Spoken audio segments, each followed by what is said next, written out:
பாத்தீங்கன்னா ரொம்ப உலகத்துக்கு ரீதியானதான ரொம்ப ஆடம்பரமான பாடல்கள், இசைகள், மியூசிக் அந்த மாதிரி காரியங்கள்ல ரொம்ப இன்ட்ரெஸ்ட் காட்டி அதுக்குள்ளவே மூழ்கி போறாங்க.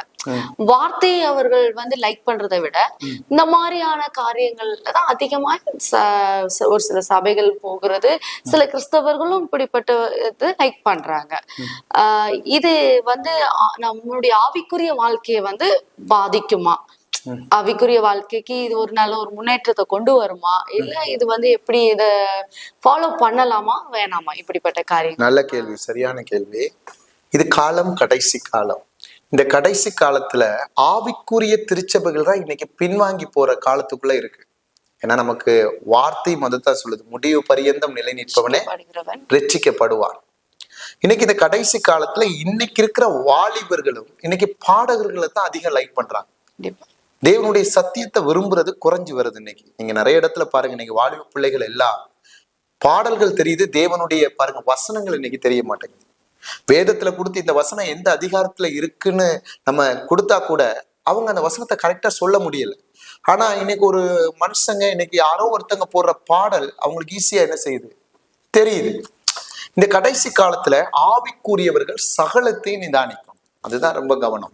இன்னைக்கு சபைகள்ல பாத்தீங்கன்னா நல்லா ஒரு காலத்துல நல்ல ஆவிக்குரிய ரீதியில இருந்த சபைகள் இன்னைக்கு பார்த்தா சத்தியத்துக்கு விலகி கட்டுக்கதைகளுக்கு சாய்ந்து போற காலத்தையும் நம்ம பார்க்கிறோம்.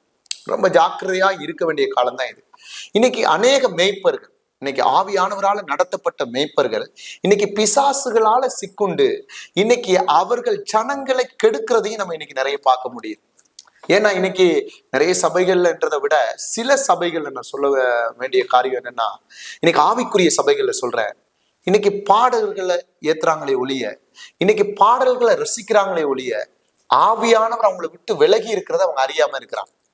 ஏன்னா இது கடைசி காலத்துல இது நடக்க வேண்டியது. இன்னைக்கு நம்முடைய சபைகளையும் அது நடக்கிறத நம்ம பார்க்கிறோம். ஏன்னா வார்த்தை சொல்லுது, ஆமோசுக்கு எழுதின தீர்க்க தரிசன புஸ்தகம் 6வது அதிகாரம் 3, 4, 5, 6வது வசனத்தை படிங்க.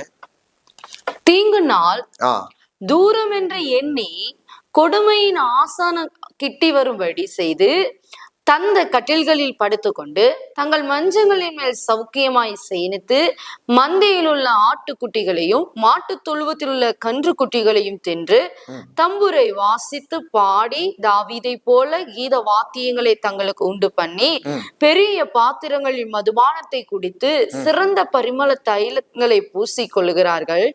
ஆனாலும் யோசேப்புக்கு நேரிட்ட ஆபத்துக்கு கவலைப்படாமல் போகிறார்கள்.